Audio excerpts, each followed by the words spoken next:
All right, welcome to What About This, episode 4. I'm Keith. It's Travis, Ryan, and Kyle. This episode we're talking about short-term missions. So this conversation has stemmed out of a lot of the experiences from the four of us going on missions trips. But some of the things we talk about is why we do this, and we get into some of the motivations behind it on a big picture for us as Christians, but also getting into some of the motivations of specific missions trips. How helpful are they? How harmful are they, short-term missions trips? That whether we should go on these 1 week, 2 week trips to support existing organizations, or whether we should go to be the support. We talk about some of the finances and the financial parts of it, that how we spend our resources and what we're spending our resources on, and the difference between mission work and traveling, and what we actually call mission work. And then really what it boils down to is the spiritual impact, and how we care for not just the people we go to serve, but also the people that are going to serve, and how as a corporate body, as the church, we should attempt to carry out the Great Commission that Christ called us to, and go and make disciples. So it was a really good conversation. I'll say on a personal note that I really needed to have this conversation, even if I didn't think going in I needed to have it. So I think it's going to be a really good really good episode for you all to listen to.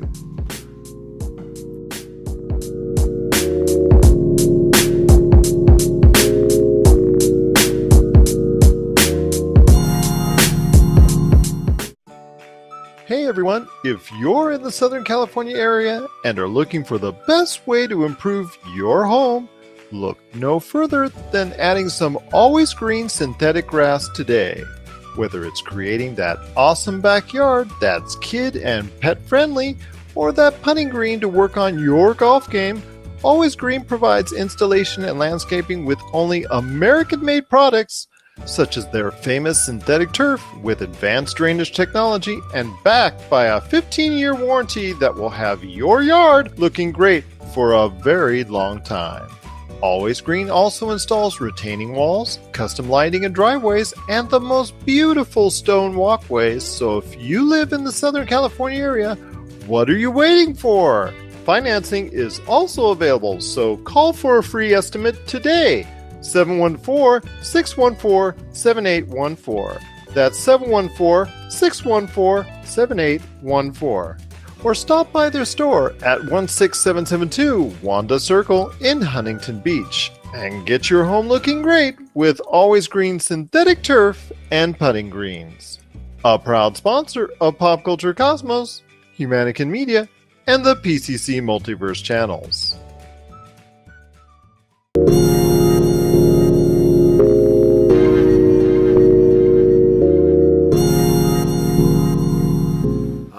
So we are here, episode 4. So I was reading this article from the Gospel Coalition, and I go back and forth on Gospel Coalition articles. Some kind of reach me, some don't. This one did. It was talking about short-term missions. I got enticed because the title was "Why You Should Consider Canceling Your Short-Term Mission Trip." And the reason why is because I myself have been on several short-term mission trips, and so today's episode is a bit of a look in the mirror at something I've participated in, at some of the pros and cons. But before we go any further, we are going to let Ryan talk about exactly what a missions trip is. Totally. Yeah, so especially if you have no background in the Bible or whatever else, missions in a Christian context is simply a Christian's attempt to follow the Great Commission, right? Where Jesus goes, hey, go to all the nations and make disciples. And we take that as the job that we're supposed to do. And so what that's led to is Christians going in their community and then also getting on planes and flying to other countries to try to help, to try to love, to try to spread the love of Jesus. And so typically what this looks like today at a popular level at least is you go for your spring break or your winter break and you go to Haiti or you go to Central America somewhere. If you're really bold, you go to India and you get down there for a week or two and you try to help in an orphanage or whatever else. Now, missions has had a huge impact on my life. When I was 18, I went on a trip that changed the trajectory of my life, and since then I've been on several, too many to count. I absolutely love them. But I also started to get to do some longer trips, and I've got good friends who are actual long-term missionaries, as in they live there, and so I'm not in that boat at all. And so when I say long-term, they laugh at me. But getting to stay for a few months or a year, and something changes when you get that experience where you actually start to become a part of this different culture, and it's fantastic, and it's great, and it's beautiful. But there's this tension that comes about when you do it, because then you're 3 months into working in this city and you see a new bus full of bright, shiny, enthusiastic faces coming in for a week, and one classic example is like just trying to help right out of the good of their heart, so they're like throwing candy out of the van, and the little kids are running up and shouting and laughing and so excited for what's happening, and you sit back and you watch that play out for a week, and then you see them get back on the bus and get back on the plane and go home feeling super good about yourself, but you see the after effect of it. And sometimes you sit back and you go, well, what are we doing here? Like what are we really doing here? Because we're throwing a whole lot of resources at this thing with great intention and with a great heart, and yet at times we're doing more harm than we are helping. So there's this big tension here that I am constantly on both sides of and think about probably more than I should. And it's like Kyle said, just a look in the mirror for me as well. It's something that's a big part of my life. But the big question is, really, should we be doing this? What's the motivation underneath it? Why are we doing this? Is this the best use of our resources? Is it the best use of our time? And on one hand, I would say it's doing a lot of harm, but then on the other hand, I disagree with that, because I think these experiences are incredible, and the long-term benefit of them, you can't put a price tag on. And so there's this tension here, right? You guys see it? You see this tension we're talking about? Well, and I think I'm asking too is you say it's harmful, and then you use the word experience, and so what I come at it from a place where I'm going, kind of just looking at like why are we doing this, but not even why. We know why we're doing it. I say that why we're doing it isn't the problem. To me, it's how are we doing it. Okay. Like, how are we going about this? And we've kind of had all these conversations. We've all kind of gone to these third world countries, or these been a part of these local kind of missions and whatever, or outreaches, whatever. And you kind of go like, what's my motivation? And I'm even thinking about the people that are going. How are we instructing them? What culture are we creating? What sort of heart, what sort of experience, if you will, are we creating for them? What are we teaching them? And is not only, is this harmful to go there to these places and then leave and toss candy out like we're the Pope, cruising down in these buses when these little orphans are running up to you, because that feels good. Yeah. Right. Of course. Yeah. And so it's like, is it wrong to flee? Is it wrong to? It's not wrong to go. I don't think it's wrong to go. No, I think, and so when I say, let me clarify this too. When I say short-term missions, I think there are two types. Well, that I've been on, and let me tell you which one I'm having the tension with.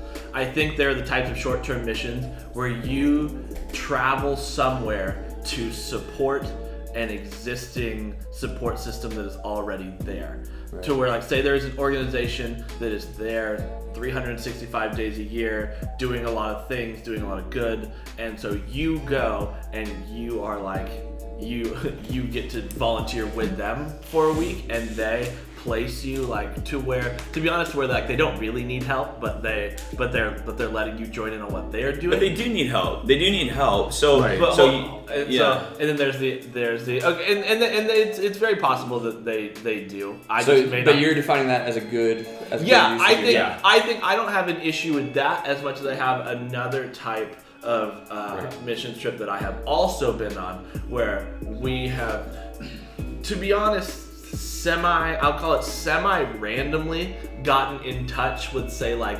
I'll use a specific example. When I was in high school, I went to a Christian school, and we would go and we got in touch with like a local church, and we were like, hey, can we come help out for a couple days?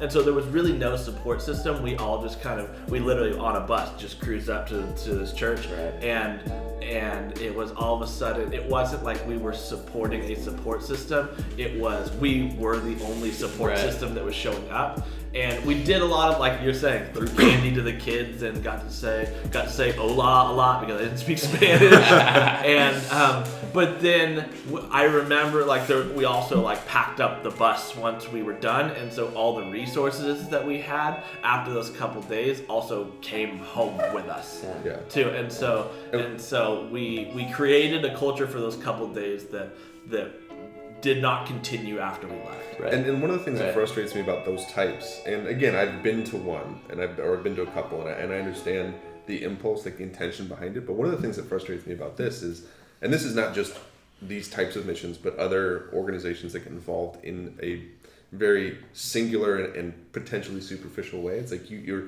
carrying these resources to these organizations or to these people, and you are giving them for a week, and you're kind of almost in some sense creating a type of dependence on that for that amount of time, and then you take it away. Mm-hmm. And then you've left these people with, oh, well, we had that for a week.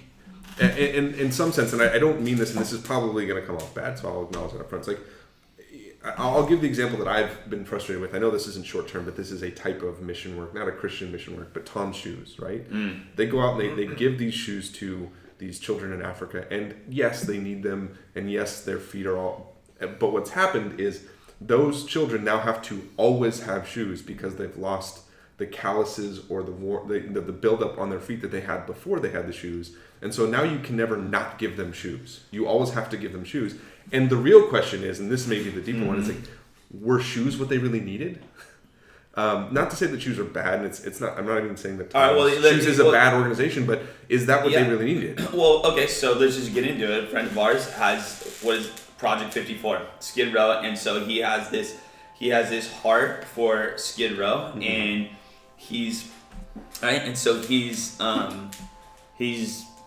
one more group of people that goes to Skid Row and helps out. But what he's learning, and he's learning so much, and I've been learning so much through him, is through the voices of the homeless and those who call Skid Row their home. They're going, hey, we want relationships. Hey, we want friendships. Hey, we want people to treat us like people. And so there's this intention that people go down there. Now here's the deal too. It's like we get into motives. Like I think it's, hey, anytime someone's going on a mission trips, there's two motives going on. Right. There is the motive of, dude, I do want to help. And I think that's what people's heart is. They truly do. They're like, that sounds awesome.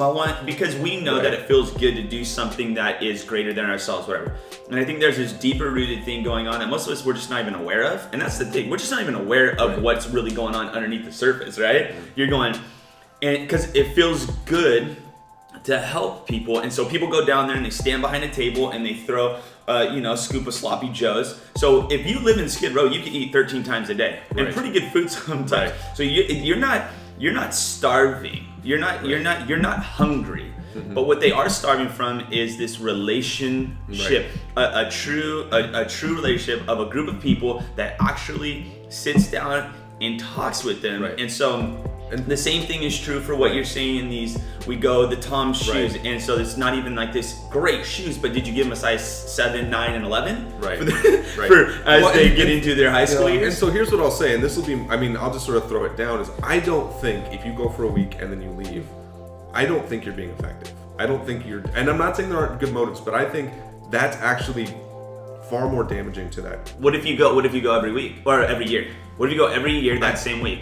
It takes way, because again, If there's an existing existing, that's different, because what you're doing is you're supporting the people Right. who are there learning. But Okay, if so you we just won't go to existing yet. Let's just stick with if you just go for a week, 'cause this is good, because I actually disagree. I would say I would actually agree with Ryan right here a little bit too. Yeah. Hey, you didn't even let me finish. Sorry, I just got excited. I was Hey, like, we're on the same team. We're usually against each other. so And clairvoyant that's Travis, good. I don't even know if I have to listen to what you're gonna say. I already know it's gonna be good. Yeah. Hey, thank you, Travis. So, Keith, I'm going to disagree because I think there was an organization that was doing something similar to Tom's Shoes a long time ago, and I remember getting this like angst inside of me of like, no, we're not meeting the right need. This is like we're not going about this the right way. The kids don't need shoes. And then a friend of mine called me on it, and he made a great point. He said, "You really think that's the problem? Do you really think the problem is that we're sending shoes down to some kids that need it?" And what I would say is, no, absolutely not. The problem is apathy. The problem is that 98% of whoever, I don't know, we're not going to throw out percentages, don't give a rip about anything. So, yeah, right? 98%. Don't give a rip about any of this. And so what I would say is, even if somebody goes down for a week and doesn't do it well, and we can talk about better ways to do it well, I'm just stoked that they're going. I'm just stoked that they care, and I'm just stoked that they would give a week out of their life. Even if they have different motives down deep, I'm just pumped that they're getting on a plane and that they're going there to do something. Why? I would agree because- with that to an extent, but I it's so hard. It depends on what. Again, we a little bit we have to talk about, but it about what we're doing. But if we're going to, like, the real intention of missions is to impact and change spiritual needs, I think it's really difficult to get to know someone well enough to carry, and we'll just use the Christian, carry the gospel to them effectively in a week where they're going to listen to you. Because why do they care? Why do they care that me, and let's just be honest, me, a white guy from America, is coming to them and telling them about this God that they've never heard of, and they have no reason to trust me. So I agree that it's not the most effective way to do it. I disagree when you say it's harmful, or I disagree when you say it's wrong, because I go, okay, if we need to get all the way up here, like we need to get up to 100. Right. A week's gonna get us 7. Okay, but 7's better than 0. You're talking about interactions. We're at least making some progress. So you're okay. So to kind of to piggyback with what you're saying is there's a guy who was in my early 20s, and this guy kind of got in my face, but he had a good heart about it, and he kind of told me to man up, and I will never forget that experience. Is he in my life today? No, I don't talk to him. I don't see him, but that has a lingering effect in my life. And so I will forever remember that experience, and I've built on that experience. Right. And other people have come alongside me in my life to speak into my life. And so I would kind of say, and I hear what you're saying, like to a degree, and forget it is, you have to go back and forth with the existing, because that's part of. Right. So we don't need to like do this linearly, but the difference is the existing. Right. What you're saying is it's better. Are you saying it's better to have this? Are you saying? I'm saying if you go there and then you go for a week and you do like a VBS or something for a week and then you leave, if there's no group doing any sort of follow up there, you've planted the seed again to use the sort of the Christianese there, but there's no follow through on that, and so that's what I think. So you're talking about ideals. No, but it's not even the ideals. But is your premise that it would have been better if you had never gone in the first place? Not necessarily. I wouldn't say that's my premise. I'm saying that there are so many people, so many Christians especially, who think that's what mission work is. Okay. Yeah. And that's what bothers me. Okay. So because if that's what you end at, then then you're doing that great. But then what? So Like, you're talking about instruction.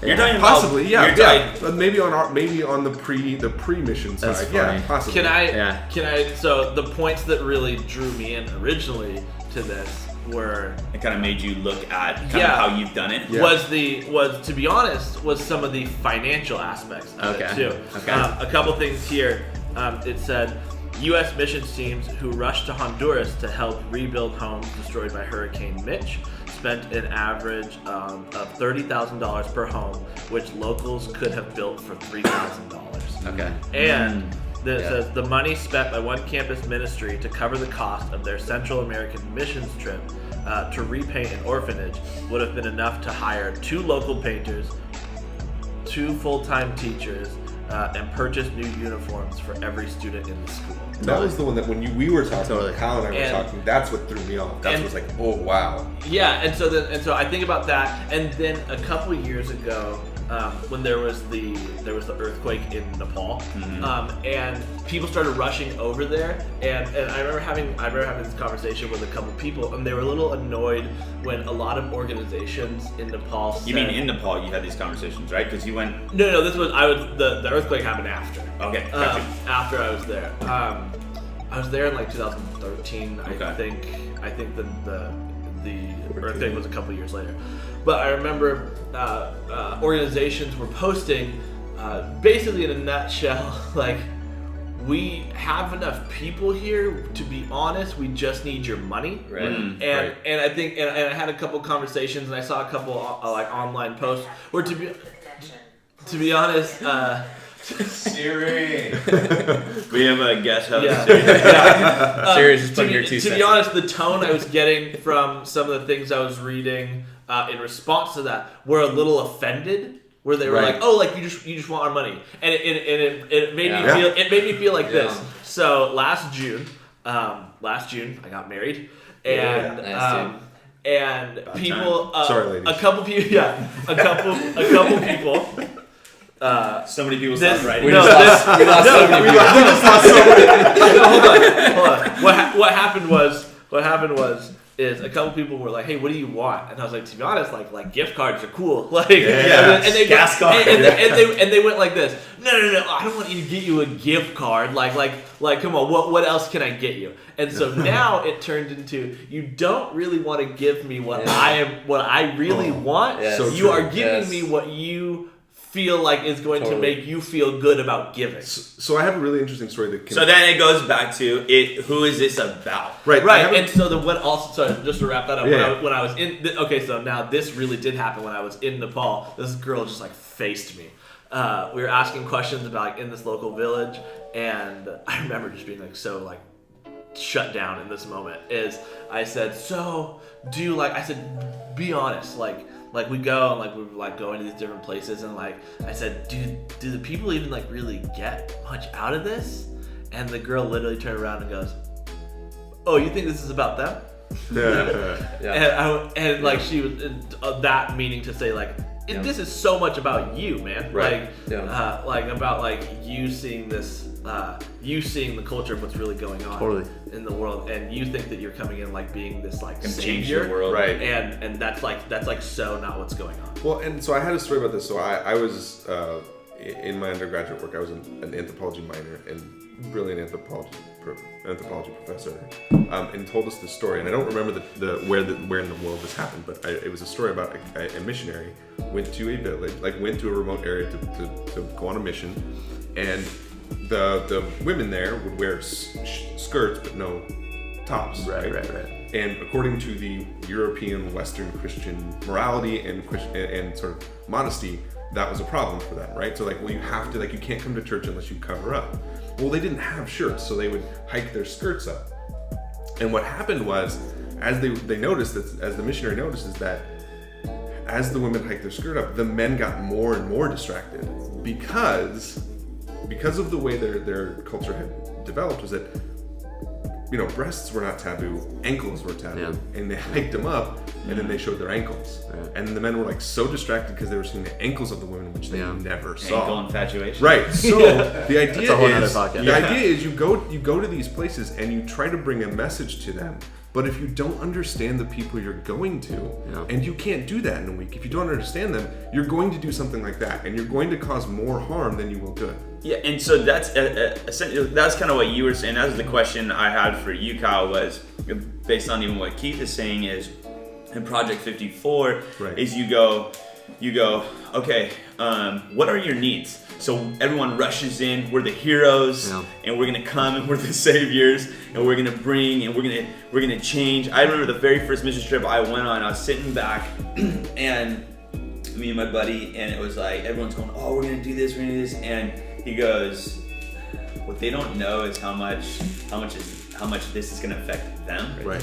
not the other way around. So you're like, wait, so are we going now and using these people for our own experience? Is a question how we can get into, but it goes back to what you're saying is like, what if we just listen to the needs of the people, but at the same time bringing things, but like you guys said, is potentially bringing certain things in the way you bring it can actually be harmful or not as effective, if you will. Maybe not even harmful, but are we trying to be as effective as possible? Is that kind of because maybe the need might be like, hey, I raised $5,000 because I need the flight and I need the food and the lodging in order to go on this trip, and you might be going to a culture where they're like, that's awesome. To be honest, we would just love that. We would just love that $5,000. Okay, let me give you 2 problems with this. Okay, number 1, first off, I totally agree. Obviously, it's better to send the money than to go to like empower the community itself. If you're doing it well, right? Okay. Problem number 1. That money is never going to come. Right. Because you can raise the money if you're fired up to go on the trip. You can't raise them. You should be able to, but you're not going to raise the money just to send it down. That's just. That's maybe a pessimistic view. That's a bitter view. I've been around long enough. That's a great point. So could you call that like an issue within like the Western? It's a hard issue for sure. Right. Okay. That's number 1. The deeper problem with what you're saying is we're missing the definition of poverty here. Okay. So we are defining poverty and needs as strictly material. That house needs a new room or a new paint job or whatever. Poverty is if you don't have a place to live and you need to build a bigger house that you can live in. Well, I don't think we've defined that. I think we're just talking about kind of how people go down there, because I wouldn't say that's my definition of poverty. But typically, these that's one of the are, problems. Oh, look how poor, and so we need to go help the poverty. Right, and my problem is I think that poverty is something much deeper than physical, and I think you guys would all agree. Yeah, there's a mental aspect to it. There's a spiritual element to it. So oftentimes, what happens is you go down here thinking we're gonna help the poor, and nobody's really able to verbalize this. But I have these conversations on flights home all the time, and really what they're saying is, I realize how poor I am spiritually, mentally. I have all these things, and yet I'm miserable or I'm depressed, and that family that's in their hut in the middle of Chile or whatever, they're completely content, and I watched them and I hung out with them and I said, what is this? This is what I want. This is what I feel like I was created for. And so at a deeper layer, even underneath that, I would say that is the gospel. Right, so that is when Jesus says, hey, I've come that you may have life and life to the full. We're getting these little hints, these little specks of what that actually is. Mm-hmm. And so when they get on the plane and they go down there, they see that and they start to see the poverty level in their own hearts. Right. And they go, hey, I need to do something about this. Now, do they do anything about it? That's a whole another story. But I would agree with you on that. I do understand that we're dealing with definition of poverty, and I think that's also in some sense the common ground between your disagreements with me. Yeah. Is that I agree that poverty is far more than physical.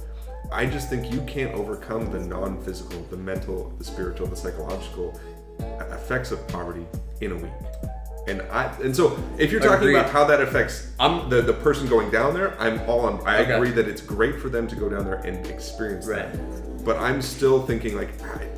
But I'm saying so much so that it's worth all of that process just for them to see their own. The person going, not the person there. The person going. Okay. Just for them. The missionary, to see. not the mission. I would say it's worth it just for that. Yeah. Okay. Mission. I don't know. I'm so sure. Missionary. Mission. The receiving of the mission. Yeah. I don't know. Missionistas. But okay, I would agree with you. But I understand what you're saying. I still think. See, to me, missions should only secondarily others. should only secondarily be about the person going. Well, so should Christianity, but it's not. Right, and Well, that's where which- maybe to Travis' point earlier is I'm coming from a much more idealistic point of view, which Yeah. I often tend to do, and so I understand. Yeah. But that. which is kind of what I think I would say is kind of our heart behind this thing is man, like we've all kind of experienced Right. in our own lives motives, even being an 18-year-old guy and raising a bunch of money to go travel the world tell me that's not exciting. Tell me you didn't. Right. Of course, I know in my heart when I get to get on a Yeah. plane, it's sexy, man. It's romantic. Yeah. But that's not to say that even doing something locally isn't sexy and romantic Well, that's either. my other That's issue. another That's issue, my other yeah. issue. that we haven't even and Josh, so- how much time do we got? This is a 2-hour special. Just keep it rolling. You want to film this? As if there's something like rolling on it. Yeah, we're on film. Yeah. We're not as important as we think we are. Keep going, Travis. So I look at myself and I get excited to drive to LAX. I get excited to get on a plane and I Yeah. get excited to do all those things. And you kind of go, man, it's fun. And here's how I know. Here's how I know personally. Where and I think speaking to your point, Yeah. and to see how much the poverty in my own heart is about halfway through or moments through, all of a sudden I'm like, I don't really want to do that. Yeah. And I hear this all the time is everyone's like, dude, I'm fired up, we're gonna go surf, and about day Wednesday, right, totally. is all of a Really sudden mixed concrete or something. yeah, and pick up poop on city streets, and Right. human poop. Yeah. And so you're like, and then you start breaking down the conversations. So maybe this is to your point. So now you can have these conversations with these people that you do life with regularly throughout your week, Right. back at whatever your local parish. Sorry, I just love that. And so you go, you don't really want to do this. What's going on? What's deeper? Right. Why did you come? And so now you get to dig, Right. and you get to get inside of there, and you kind of go, who is this about? And it's kind of Right. interesting too, because I would even say while you're there, you can kind of get this like hero complex, Right. and No, you totally. have this disconnect with people almost. You're like, you need me, Right. And I'm not saying this about anyone in particular as much as us collectively, corporately, Right. is we kind of get together and we're like, all right, dude, like when are we going to go to that little like taco shack that we love? When are we? Hey, So I- I hear. Oh, I was just laughing thinking about how many times I've been going on a mission trip and then explained like my heart to these people about like how I'm so passionate about going. It's gonna be so awesome. And then I get there, and the first thing that I want to do is figure out what's the easiest job there. And like I'll hold the ladder. yeah, like there have been up against the wall. like there have been times where they were like, okay, so and I think especially it happens a lot of times where they separate guys and girls, and they're like, all right, so the girls are going to blow bubbles with the kids at the orphanage, and the guys, we have 50 holes we need dug out. Right. And I'm like, Kyle signed up for bubbles. and there I am running around with a bubble wand. So this actually brings up for me an interesting question, because I hear what Ryan and Travis are saying, but what is the difference then between going to a place to encounter true poverty as a missionary and just traveling to those places to encounter the same? No, and I'm actually Wait, when you asking. say true poverty, what do you I mean? mean, well, what we were talking about, not just the physical, but like the spiritual. And so like you go to Guatemala, and you go to Guatemala and you go to the city dump, and you just go out there and you just need to experience it because it takes you out of yourself, and that's great. What's the difference between that and me just going there on my own and experiencing the same thing? Is that mission work, or is that something that everybody Education? should do? Right? Is that something everybody should do Yeah. just to experience A something good that is life not your experience. own? Well, that's Yeah. Well, also though, to experience true poverty, you could just go to your next door neighbor. Well, and that's true, Or right? just We to your could also own talk heart. about that, but I get what you're saying, right, but the at the idea end is of the day, is like I don't need to even go there as Yes. much as I just need to open my ears. Right. So that's And- what I'm saying. And If that's the point of the missions, then what's the point of like to your questions? Like, if that's what it is, if it's for me to experience that sense, why don't I just go to my next door neighbor and talk to him or her about their struggles? because and all that? it's not exciting. It's not exciting. No, I get that. I know nobody wants to do that, but I'm saying to Ryan's point, to push Yeah. back against Ryan, Yeah. what's the difference? Because there is there's a reason none of us know that we're poor in our hearts, so to speak. This is weird language terminology that we're using. There's a reason we don't understand our lack of abundant life, and that's because it's not tangible. And so the thing about the dump is it's completely tangible. You get off, you smell it, you see it, you experience it. And so although it takes a while to realize that the little kid running around is actually cool, and he's actually living life, and he's probably a lot more content than you are, when we first get off, we see, oh my, they're living in this way. And so it's important, I would say, just to go. Is that the question? No, I would say I agree with you. I think that's the experience itself is important. I'm saying, why do we have to call that mission? Okay. Versus So just like I'm just gonna go. Your basic premise is like the mindset is they're not living how I'm living, so they must not be happy. Say it again. Like you're saying that a lot of people step off the bus and they say, "You're not living how I'm living, so you must be sad." Well, yeah. So you live in the dump, you live in the dump, Yeah. and you obviously want to leave here, but they don't understand those people that live in the dump. They actually don't want to leave, and there's many different variables and many layers to why they don't want to leave, because it's all that they know. But my question is more fundamental on the Western or on the Christian side. It's like, why do I have to go with a church group? Why can't I just go? Well, okay, and maybe why do I have to call it a mission trip? Why can't I just go? Maybe I'll say the same thing as the money, Keith, because you won't. I know I won't. I won't for sure. You'll pick the beach in right. Hawaii. No, I understand that. Okay, hold on. So you're that's saying, a good point. So, that's a great point. We have to do this just to get them, get me to go. Okay, so to give them, like you said, that 1 to 100, to get them that first experience, to push them to that next level, to maybe go to their neighbors, maybe to search their heart, maybe to do something in their everyday life. So you're saying, hey, the masses won't do it. The masses won't do it because he's right. They won't do it. Okay. And so we create, these organizations create these opportunities to take you out. And I think this is where I come in is are we doing as much, is our efforts as, how I want to say this, as great on the explaining, the digging, the helping them see that as just getting them to go and to rally X amount of people? Because I think that's great. Like, I would agree, that's great. And there are people who, we have a generation of world travelers for themselves, and they go and they see the world. They usually go to nicer places, but some of them have these pop-off experiences where they kind of go here and like, oh my gosh, that was crazy. But at the end of the day is what Ryan is saying is hey, we're giving them one step closer to where we want them to get.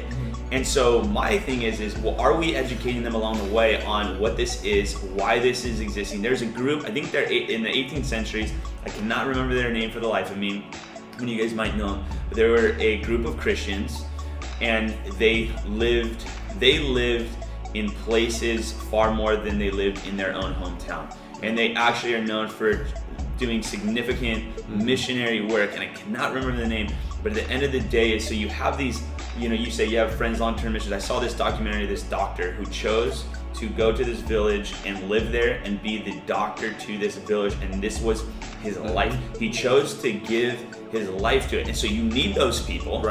And not everyone can do that. Not everyone can do that. And or honestly, not everyone should do that either. Like, even beyond that, Exactly. But something, but not just a 1 week thing. And I think you also, and I was reading this book, Becoming Who You Are, and he referenced Mother Teresa. Mother Teresa says this is, anytime someone would go and visit her and see what she did and help out and stuff, she would look at him and say, now go find your own Calcutta. And I think at the core of it, we should be teaching people to go find their own Calcutta, whatever that is, in your vocation, in your everyday life, because here's the deal too. If you actually are living a life of service to other people, and whether you're a Christian or not, you're just about humanity. Is if you're, so you pull off the freeway and everyone has this false guilt or this whatever thing because the homeless guy with the sign, I gotta give him a buck. But if you're actually doing something every day, so here's just me, this is just me, is I go, because I experienced that fault, I just gotta give everything, and I'm like, where is that from? And at the end of the day, I'm thinking about it and I'm going, if I'm giving till I'm uncomfortable, if I'm living a life where I'm taking my resources, what I've been given, and giving and doing constantly, it's not so that I don't have to give to that guy, but like where I live, by the time I got to work, I would be broke. Right. Like, I mean, and so then I was like, wait, hold on, I gotta shift gears. What if I chose to take care of a group of people? Right. And put my resources there long term. Right. Right? Andy Stanley, famous pastor in was it Georgia or whatever, he says to pick a cause, Right. a person, a cause, both, whatever, and go deep, go long term. So go deep with them. Like, which is your point is Right. you go there for a week and then you Right. bail and you never go back. So that's what I was even saying. Like, Right. what if you went there every year? That at might be least, different. Where you're and then building an organization. He That may said be go different. long term. Right. And then he said, and then put your money where your mouth is. Right. And I think that's even kind of like, we've talked about like, man, the conflict of interest of raising money and Right. but also people who are like, hey, I can't go, but I want to give and I want to send you and like I want you to go. You and I, Ryan, we taught. We had this incredible experience to go teach in Africa. Yeah. And people helped us go. And we paid some, and so, but people were fired up to hear what we were able to get to do. We got, you say that is, not to go, but that is a privilege. No, it is. But it's a second to none experience. Totally. Right. So you don't have to say sorry for the experience. No. No, because that's part of it. I Right. mean, that's an epic thing, and so. Right. I think this, just to piggyback off that, you're right. I don't think you have to say sorry for an experience like that. I think something that, and this is going to sound very like pointing finger, but I'm also pointing a finger at myself because it's something I have to admit in my own life. A lot of international missions, at least for me, and I think for a lot of people that would not really like to admit it, is the fact that as much as I want to help people, I also really want to travel. And so the experience. So it's this is because we see it time and time again where we've even organized certain trips, and when we've changed it to a trip that is inside the U.S., there's been some pushback of, I kind of wanted to like go far though, and so that which is getting, and so we're just being honest and being honest, right? And if I'm being honest, looking back at like when I went to Nepal, I didn't really have this huge passion for Nepal. What was really going on, if I'm really being honest, you just love tea.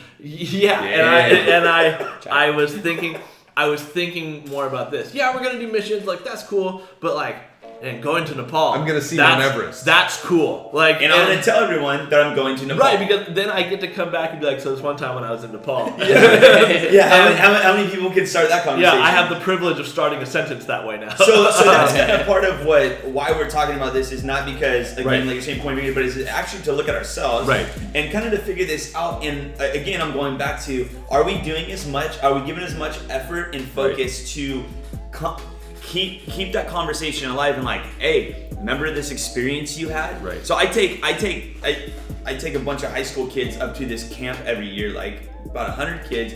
And they get mocked by all their friends because they say this thing called Hume Lake changed my life. And so this morning I was thinking about this. I was like, Hume Lake changed my life for a little bit, right? Yeah. And so, but I'm no different than them. No. I see this in myself. But then you hear phrases like, I think it's good for us to go and be reminded. And I'm like, so are we using orphans for our own self-gratification? And I'm being a little facetious, right? But it's like, at the end of the day, as I go, all I'm concerned about is, hey, are we continuing the educational process? Are we continuing the mission? Right. Are we continuing to equipping people? You know, part of the thing, I think part of this is what I struggle with is in the Great Commission. It's go and make disciples. Yeah. And that second part is really difficult to do. Full stop. Not even in a week. It's just really difficult to do. Right? So that's the part that I think so many people, especially in our generation, tend to miss. They're just like, well, I just have to go. It's like, cool, you're going. What are you doing there? And again, and I'll admit, I was 26 before I went on my first international mission. Sure. Blah, blah, blah. And so it's like, I'm not saying I'm not good at this. I'm not good at evangelizing. I'm not good at sharing the gospel. I'm terrible at all this. So I am. And so I'm not. I didn't want to say it, Keith. So I'm not trying to say. Actually an intervention. I'm glad you're being honest. So I'm not trying to say like I do this better. In fact, I probably do it worse than any of the four guys in talking right now. But I still struggle with the idea of like, from an outsider's perspective, looking at people going on these trips, what is happening in these trips? And again, there's nothing essentially wrong with it, but to No. Kyle's point, if you just want to travel. So you're asking the how and why. You're asking the how are we doing this? Shout out to Kyle's cousin, Austin Payne. Yeah. Who he shared this. He shared this, and it was a personal thing in his own life. But he shared this. I was so focused on the go, Right. not the make. Right. And so I think what we're asking is the how and the why, and let's try and do this better, or how we do this the most effective. Because I think that's our heart. Right. Yeah. And when I'm on trips, when I'm in, this last year I went up to San Francisco, and we partnered with this church, City Impact, and this church has been there for 30 years in a desolate place, a very dark place, in this little hub, and right outside of one of the most, it is the most impoverished area in San Francisco is the financial district. And so took a bunch of high school kids up there, and you're walking on the street, and literally adults are defecating in the streets, Right. and these kids are watching these adults cook up meth and heroin, and kind of trying to take all of that Right. in, and even seeing us by the end of the week is like, man, I think it really exposes me. Yeah. It exposes Yeah. And- me through that process, which to Ryan's point and kind of what you guys are Right. saying is, and I think from me as I studying so much sociology and psychology, is I'm very fascinated at what's going on in Right. us Yeah. as we're there. Right. What's going on in me? What's going on in you? And there was an evening when you and I were walking down the street watching all your high schoolers Yep. ahead of Right. us, looking at some of these 13, 14, 15-year-old kids in the Tenderloin district who have this like new life in them, Yeah. and this new Yes. confidence, and Yes. this new like, Right. oh, this is and I go, that's it. That's Okay. Right. that's why we're coming. And to touch on your point, you're saying like just go travel. Let me clarify. Yeah, I think that if you if you have this travel bug and that sends you on a mission trip, that's okay. Still go on the mission trip, Yes. but just be okay with being honest. So, like a big Right. reason is because I would rather go to this country instead of going to like San Francisco, and part of it because to be honest, I really want to travel, and Right. that's really appealing to Yes. us. Like you were saying, it's very romantic, but then also we look at like San Francisco and you're like, this is it. Like these kids are being given new life. That's only 6 hours away from where we live.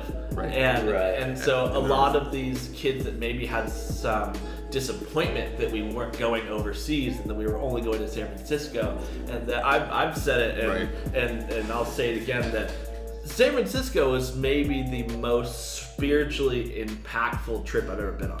Right. Awesome. 6 hours away. Yeah. Yeah, which And I think which that's the other doesn't thing we yeah. can get which into. doesn't knock any other trip. No. I don't Right, think it's what right, you're right, saying right. as much as for you personally, and I think it's Right. I think it goes back to and somebody was telling me there is a lot of discussion about missions these days, and that it's no longer, if you will, this narrative of the white educated man Right. goes into the village Right. anymore, because that's Right. like not the need. And I was like, okay. And so they're explaining, they're really talking about, that's fine, someone anchors down there, but you better be partnering, like where we have got today, Right. partnering with that community who Right. knows their community, who knows how to do Right. it, and resourcing that out, and not being involved. Right. Because there are people that are going to go and they live places, and that's great. Yeah. However, and I think, I can't remember, it might have even been, I don't even remember who it was, but I was finding that very interesting, that I'm like, oh, okay, so it's this shift, and Right. there was a need for that. So literature like When Helping Hurts and those books that came Mhm. out, which I think are fantastic, I'm a fan of, I think did a great job in helping us progress kind of past this point of realizing, hey, if we're gonna do this, let's do it right. Yeah. But now, so what I'm saying is, yeah, I'm on board with that unless it's hindering action. Unless it's hindering, Yeah. and because the real problem, especially with millennials, is apathy.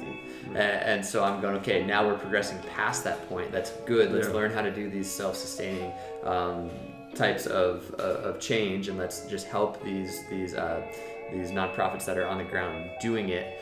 But let's not let this whole Yeah. but we're really not helping anything when we Yeah. go stop us No, from getting up and doing something. Well, would and agree let's with you. take it I even can a see step that. further and say, hey, why don't we just chill on 18-year-olds? They're 18. Right. Like, what do you want to do when you're 18? The fact that they're even willing to put themselves out there, I agree. and to even go, hey man, and you know what I mean? Like, so let's back up. And I'm kind of talking to myself right now. It's like, back, like, because it's really easy. It's really easy to get cynical. It's really easy to to dig in. You kind of go, hey, that's kind of dope. Like, I know, like, maybe I had too much pride or fear. I didn't have that same opportunity. No one was telling me to go at that age, to be honest. Nobody was telling me to go. So I didn't have that opportunity. And I look back to your point, Kyle, in San Francisco is going, I think that, and there's different types. I think what you were touching on is there's different types of trips and goals and, like, with each organization in each area, which they have their needs or whatever it is, and just going, man, like, what 16-year-old's willing? That's so cool. Right? So that's I want huge. to be clear that I am not saying that the 16-year-old who wants to go to Nepal, Guatemala, whatever, is wrong. I'm not saying that. No, yeah. I'm definitely on the more side of, like, okay, big picture. Structurally, like why are we, like, well, let's think about this. Yeah. And a little bit too, and then this is just the nature of, like, how I process the world, is thinking about the actual term mission itself. And I still, and I will probably still think this even at the end of this conversation. I still think we'll see the 1 week mission, the 1 week trip to a place where you don't partner with the organization, where you just go for you. Yeah. I don't want to call that a mission anymore. Right? I want to call that something else.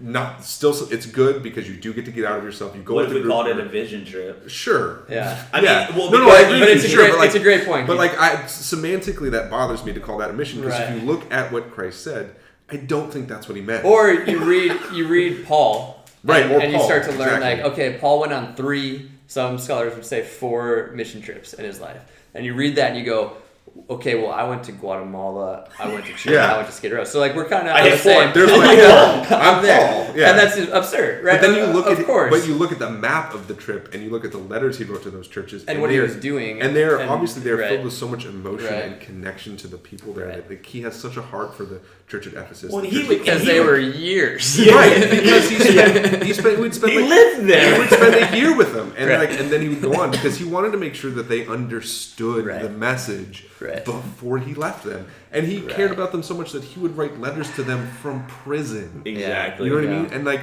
and when I see that against a group of going to a village for a week, I'm like, that's not the same thing. Like, you can't say that Paul's mission is the same thing as your mission. Right. Okay, so but what if those people that are going for the week or two, this person who is on mission or whatever, so City Impact, exactly. So this is great, right? This is good. So kind of digging down to and clarifying is, they've existed for 30 years. Yes. They haven't bailed. Yes. But part of what they need, they live in beyond a lower socioeconomic demographic who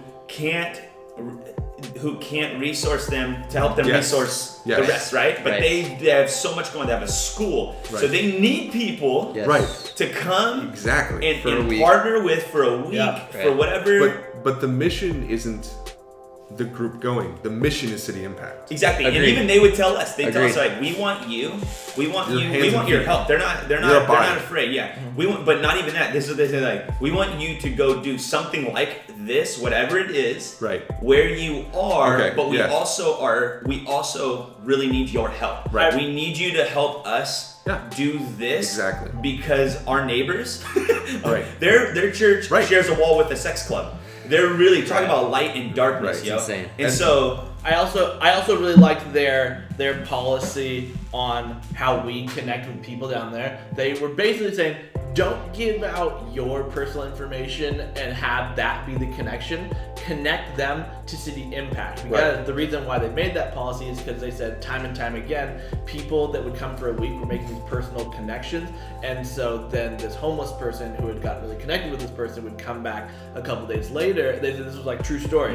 And they'd be like, yo, and they'd say, yo, we're so-and-so. And they were like, they went home. But the person didn't really get them connected with City Impact. And so they said that a lot of times that person actually just ended up, like the homeless person ended up just being very bitter and like kind of upset that person left. Because they built this connection with a person and their goal is, we want them to build a connection with a person, but we're the persons. Right. And so I would say, like, that, then in that case, when you're going up to City Impact, you are a missionary for City Impact. You are not a missionary for yourself anymore, right? Does that make sense? What do you mean? Yeah. So you're like, looking at it. You're looking right, at it it's like very I'm much. going You're to. defining I am right working. now. I am working for City Impact for this week.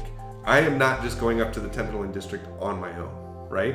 So that's what we've talked about, where you do partner with an organization who's been there for 30 years, or when you go to Guatemala, work with Hope of Life, who grew up there, right, and understands the people. You know why? So that's what I'm Because saying. Like, you so can, when I go you can go up to the Tenderloin District, Right. and you can stay in a hostel, right, and you can try go to do- out for a week. And you can do street Right. ministry. You And can there- and talk there's- to the people, and then you bail. Right. And they have no connection. They have Right. no resources. They have no. They have Right. they have City Impact has TL Revive, and they have a community center Right. where people can come off and get a break. They Right. can come inside and they can build relationships. They can Right. they do things. They hang out. They connect. I think if there was a person to go up there and do it outside of City Impact, I think it's pride. Because I think it's that person's going, I'm going to go up there and I'm going to do this, and not humbling themselves to realize there is already an organization here who has a way of a way of doing this because they're invested in this community. And I'm not saying that the person can't go up there to experience the Tenderloin District, to your point, to try to get outside themselves, to try to not be apathetic anymore. But I don't think But that's a the- trip. exactly. I would call that a trip. I would say you're traveling up there. I would say you're going up there to just experience.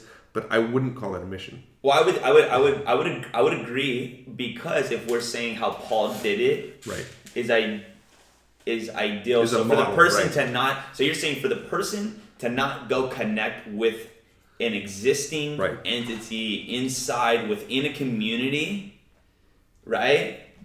Then basically that would be, you're challenging the conscious motivation. Right. Calling yourself a missionary in that case, I think, is prideful. Which rather probably than- nobody does that. But probably I'm sure no one nobody right, but does I that. agree with you. But But what we are talking about is like, man, like how do we cultivate a culture right. within people, or a culture of where people are truly really understanding why we're doing what we're doing, the make, not just the go. Right. Yeah. Yeah, and yet, and this is to Kyle's point of the travel bug. I look at like Jesus calling Peter and Andrew, who were fishermen at the time, and like a piece of them was surely probably that they just wanted to go travel and experience the world. Yes. And so I don't see a problem with that. No. You know? Right. But, Well, I don't you know, either, I'm being, honestly. No, to be honest, and I'm not saying that's even like the biggest problem. I'm saying I'm saying recognize that more than let it keep you. You're just saying being honest about. Yeah. Right. It's Yeah. that's, I'm not saying like recognize that and then Yeah. cancel your trip. Right, I'm saying right. I'm saying, but just recognize that. Like if someone was to bring that up to you, Yeah. instead of like getting defensive and be like, that's not it, I'm going to share the gospel. Yeah. I think what I'm saying is I think it's okay. I think it's healthy and honest to say that's part of it. Well, I agree. and to Totally, your totally. point, the disciples up to, and we're leading up to Easter, up to like his actual crucifixion. There's like, yeah, we're gonna be political like leaders. Oh, we're gonna yeah. have- and they're like Oh, they they were ready. misunderstood, and it took the Totally. took that radical action. So I'm saying fully do that, but be open to the radical action. Yes. Be open to the thing that's gonna change you from a follower to a disciple. Right. Someone who just travels Right. with him to the disciple. And that is what made Be open to Jesus' that, right. whole thing. Because so Jesus Jesus does not require you to say like, well, So unless beautiful. you're buying into it, you can't follow me. He's like, Right. no, just follow me. Right. It'll change. And so that's what I'm saying. Like, that's fine, but don't. And part of me, like, and this is my prideful like anti-establishment is like, don't get on your high horse. Say you're a missionary because you went somewhere for a week, right? Sure. Okay. Be willing to Fair. travel. Be willing to go, and be willing to do it. But Yeah. be open to. Did they go on mission though? Right, and maybe not. But see, I think also this is my other issue is that I don't know how many of them are really open to true spiritual change in doing that.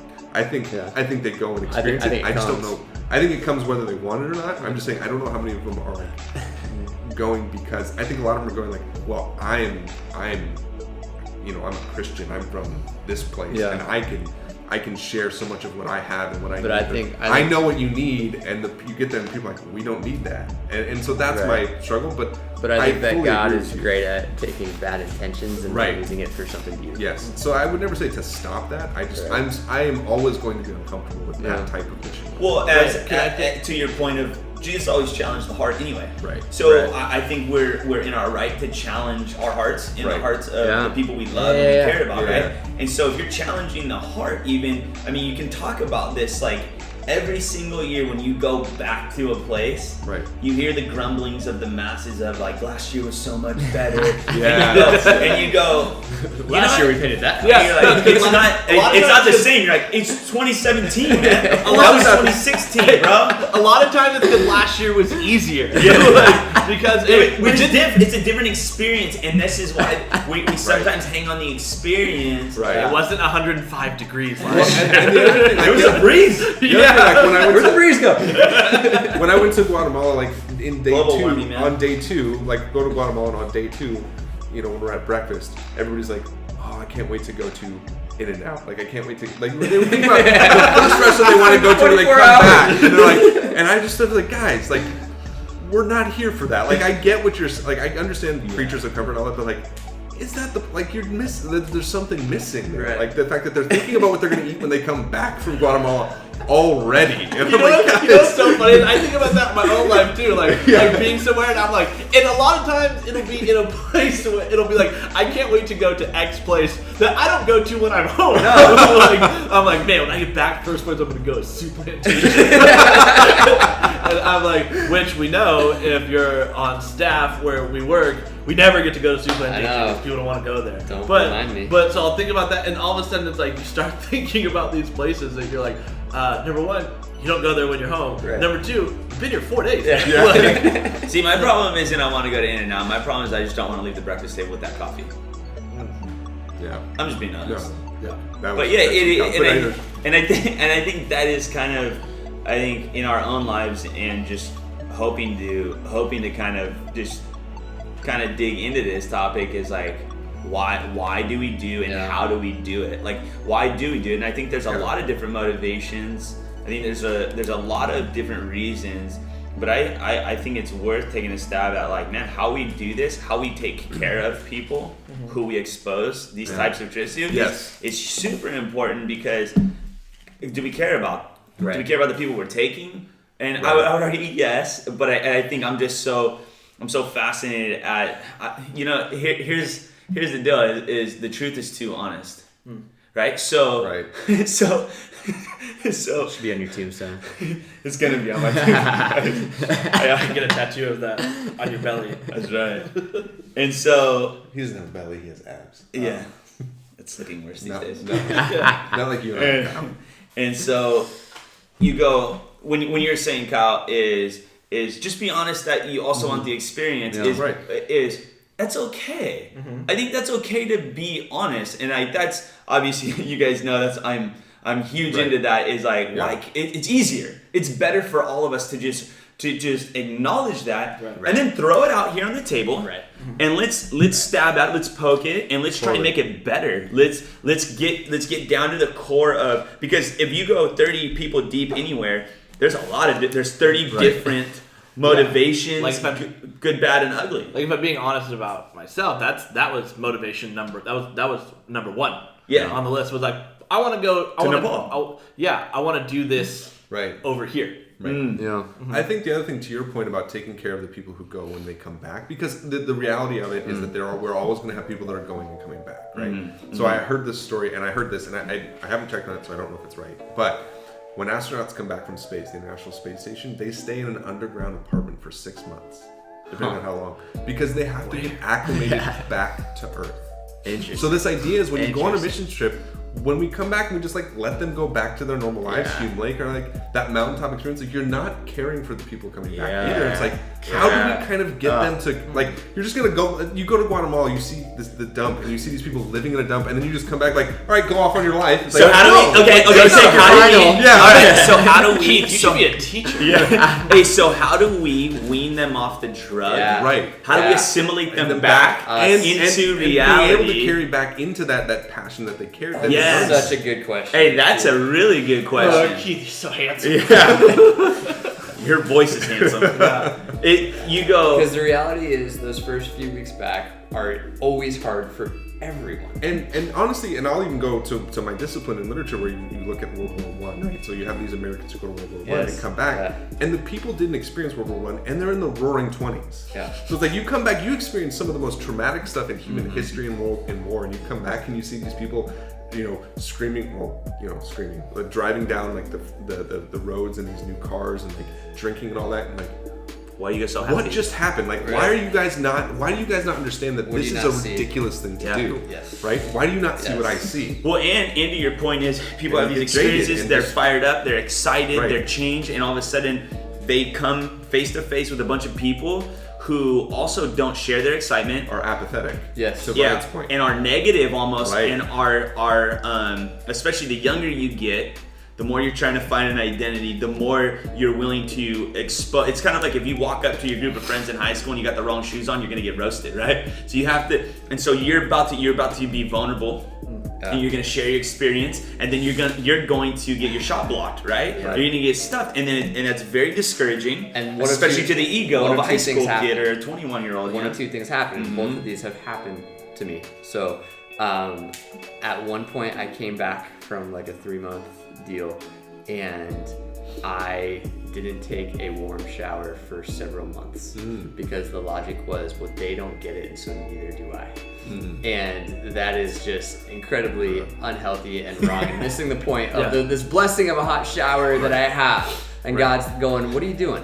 Right? I've also just turn had, the knob, right? Right. Just turn the knob. I've also had times of coming back and I get my shot blocked, and then my heart gets hard, and I just go, okay, forget it all. Then I'm not going to think about anyone. I'm not going to help anyone. I'm just going to live for me. Yeah. Right. And so these two extremes that are both wrong. And so the question is, what's this third way of learning how to come back and implementing it into your life? That was also talking about Austin. He kind of felt like how you felt. He said that he was out and doing these missions and then came back and was sitting in a classroom and was just mad. Right. He was mad, like he was Totally. basically like, because he's like, they were having some like theological argument, and he said, I was mad, like why are we doing this? What are we like? There's all this stuff going on in the world. Why am I sitting in this air conditioned room? And basically, I think what God was kind of like, I think you're really thinking about you a lot, man. Exactly. Like, Yeah. Well, and Exactly. so we were all at Good Friday service last night, and the pastor was saying something that really like struck me, and I think this is where a lot of my negative attitude towards missions right now are coming from. Is like we feel so deeply that Christians feel things deeper than a lot of other people, and I don't know if that's necessarily true, but this idea of like deep emotion, and then I have this deep emotional care for people that suffer and all that, and unless they're being taken care of in the way that, being fully honest, I think they should be taken care of, I'm gonna harden my heart to that whole thing too. Which Right, goes which is back not- to my which point. is not right. Who is that about, right? Right, exactly. And so we always go. It's like there's another layer. Right. Shout out to Austin for sharing his heart. Right. Yeah. But and Keith is again what is underneath. What is? I always say your first why is a lie. Anytime I ask you a question, most people, when I have interactions, why do you do what you do? Their immediate reaction, their response is they want to give you a better. They want to give you a better answer because they want to hear a better answer from themselves. They're not okay with being who they are. Right.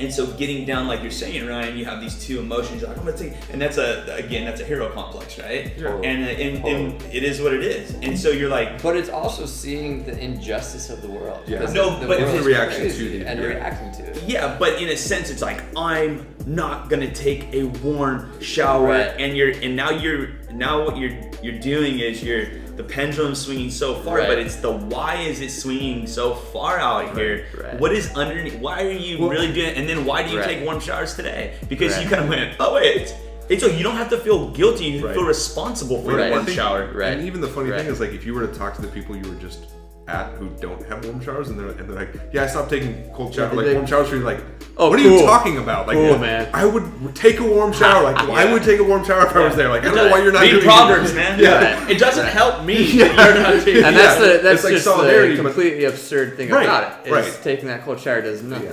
Yeah. Which goes That's right. back to what we're saying. We're Exactly. saying what is my motive personally and Right. corporately, and like how do we combat that? Yeah. Right. But again, then the other side is, in addition to like sort of the hardness, I don't know, hardness of my heart against missions, it's also directed back towards the cynicism towards church, towards people who are like, Okay. well, you're just sending them out Yeah. to not do it, and this Yeah. idea of like, what are you doing to take care of not only the people there but the people you're sending too? Like, how are you? And so, and again, I will admit, like, I'm not good at this. I often like to sit back and talk about it, and I don't always put it into action. So I'm being challenged on this, and I know in the last couple of years, Ryan and I have stepped into a really interesting mission sort of experience and all that we've done locally, but it's really challenged my notion of mission. And I'm not even like, maybe more than 5 years ago I wouldn't have held this position, but I do struggle with this idea of like it is such an impactful experience, and when I see people not doing that, so that's where I get in is remember who you were 5 years ago. And before you go, I have to keep remembering before you go and spray the bullets at everybody else who is not to where you're at, right? And so I think based on that story is insane. The astronaut story as me going back to Mother Teresa. Right. Are we helping people find their Calcutta, right? And having that compassion, having that grace, having that patience for people to enter into this spiritual, whatever, this level that you or me or whoever's arrived at. And so and with all of that, taking all of that and going, man, it seems like, talk about a mission field. Right. Well, I think helping people find their mission field. Because you were saying, Travis, before like we started recording that we all lead people in this area at some level. And I think I do need to come at it with humility and saying like, I need to put what I'm saying on this podcast into practice, and like helping people understand that maybe what they're doing isn't fully mission, doesn't mean it's not worth doing, but how do we shift that passion, that desire, even if it's to travel, right? I have a friend who, if it were up to him, would literally travel 52 weeks out of the year. But when he travels, he doesn't just visit. You know what I mean? Like he experiences. He will try to learn as much of the language as he can. He will not go to the tourist spots. He will, like, obviously some of the big ones, but like he will not go to the restaurants that like tourists go to. He will try to meet people, and he's met friends and people that he has still connects. Like he'll post something up on social media, and then you'll see all these people from other countries that will comment on it, that aren't just like superficial comments, that are like, he made connections, and they're like, when are you coming back to visit us? And he will, and like he's been multiple times. So it's like, there's nothing, and that's why I need to come, like, sort of learn, is like, the travel isn't the problem, it's the willingness to expose yourself to these people. So you would even argue, because what you're doing now, as you and Ryan have kind of teamed up on this project, right, is maybe had you not had those experiences in other countries, you maybe wouldn't be as susceptible and willing to. So building on these experiences are actually, and again, shout out to experiences, right? Because like they inspire us. They keep us lit, like and on fire for things. They keep us excited. But I will say, I don't know that I would have had the experiences that I had if it had been just me and a group of 4 other people going and not connecting with an organization there. You know what I mean? Like, I'm not saying I wouldn't have, I just don't know that I would have. Right, it might have been different, but like I was able to understand what was going on at some small level, what was going on in Guatemala, because I was able to not just be there and do the work, but have conversations with the people who work there, who are there all the time. You know what I mean? And I was able to learn from them as much as I was able to learn from any experience I had. So I think maybe that's also why I like when you partner with organizations, is because those people really do know, right? And they can educate me more than me trying to educate myself by just going to a place. You know what I mean? So I think there's that tension, and Ryan, you sort of set this out from the very beginning, is there is that tension between just going because we are called to just go, and really trying to care, like, and this is the thing that I've, over the last year or two, it's like trying to understand and love the people there as human beings, not just as like deposits for whatever like Western conventions I have. An object of self. Yeah, like just I'm just depositing all my angst and all my frustration and all my guilt on this group of people. Like, they don't deserve that. They're people. You know what I mean? Right. And that means not even just seeing the issues as issues, or the people as issues, but as people. Right. And when the beautiful things happen, going back to Tenderloin, when we're walking down the street, watching your high schoolers thrive, it's because they're realizing, oh, these people are people. They're human beings. Yeah. And so the more that just happens, I'm all in for it. And I'm such a I'm on board with that. Like if you go to, and this would even contradict what I said earlier, is like if you just go to a place and you can see the people there as people and you grow that way, like it's totally worth it. Yes. Do it as much as you can. Yeah. So I think coming back full circle, the point of this article that I was reading, because the title is why you should consider canceling your short-term mission trip, and it uses the word consider because they're not saying that they have you have the answer, right. And so I think what they are trying to get across, which I would agree with, is what they're really trying to dig into is, are you going about everything in the right way? Meaning, like, are you addressing the issue that you want to address in the proper way? Right. Love it. Yeah. And so Great I question. think why they say consider is because maybe the issue is manpower, and so then you should go and develop a sustaining thing. But then, or maybe there are certain cases like we talked about where like the main issue is finance, it's not manpower. Well, and that's the beautiful thing about the Gospel Coalition is they don't just give you one article; they give you 2, 3, 4, 5 to really dig into whatever it is and to consider, like you're saying. Right, and so that's my heart towards especially short-term missions. Is I'm not saying like what you were saying, how a lot of times it could seem like we're saying like they're bad, so just don't go. Right. I don't think that at all. Yeah. I think too hard to it's say. No, I think we would all say go. Yeah. Right. Yeah, No, that's too much of a broad brush. I would say this. Figure out what the true needs are of where you feel like you are being called to help and address those needs specifically before you think about yourself. Yeah. That's good. I think that's a good place to. That's good. Can I tell a story? Tell a story, then that'll be it. So, that's a good place to end. Living in Belize for a little while with a guy who's just a mentor of mine. Amazing dude. And a team comes down for a week, and for the entire week works on this church, but the majority of it is just a whole lot of spiritual development type stuff. So what Christians love to call quiet times and sharing testimonies and all those Christianese. And these kids are crying and they're like learning all these things about themselves. And it's this great week. And we take them to the airport and we're driving home, and my mentor is just kind of venting a little bit, but not really. He goes, that entire week was really just about the development of the kids that came down here, right? And I was like, yeah, it really was. And he so sincerely and genuinely looked at me and said, listen, if that's it, I'm still in. 100%. This is what I'm giving my life. This is what I do. Yeah. But I also feel like we need to learn how to take these steps towards how do we actually help fight for justice, because justice is right in the midst of the gospel, just as much as spiritual development is. So he had this like really just sincere heart of going, I'm still in, it's still awesome. But as we go, let's continue to learn how to do this the right way. And that's where I would come down. I go, I'm in, go. And yet let's work towards figuring out how Jesus would interact with everyone that he comes into contact with. Yeah. Straight Is up. it good? Yeah. That's good. That's good. All right.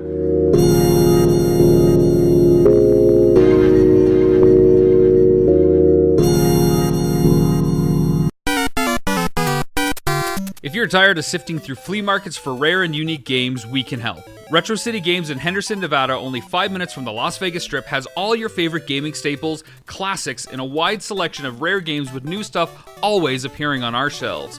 Come in and chat with Nicole or Doug about your love of games and watch as they help you complete your collection or find your childhood favorite. And don't forget, Retro City Games loves trade-ins. So if you have any Nintendo, Super Nintendo, Sega, Xbox, PlayStation, or even PC games, come in and visit Retro City Games today. Welcome to the new metropolis of gaming, Retro City Games.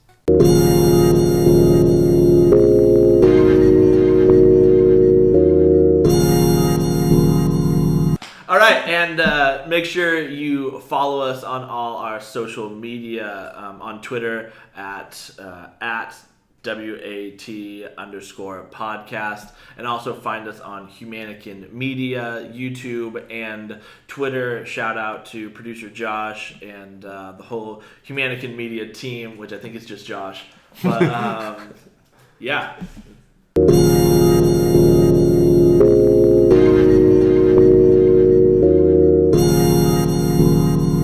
Hey everyone, venture into the pop culture cosmos today, where you'll hear our conversations on different topics within the world of movies, TV, video games, comic books, technology, board gaming, and more. You'll also get a taste of some of our other shows within the cosmos as well. So come on and join us each week as we delve into the pop culture cosmos. Welcome to the Pop Culture Cosmos.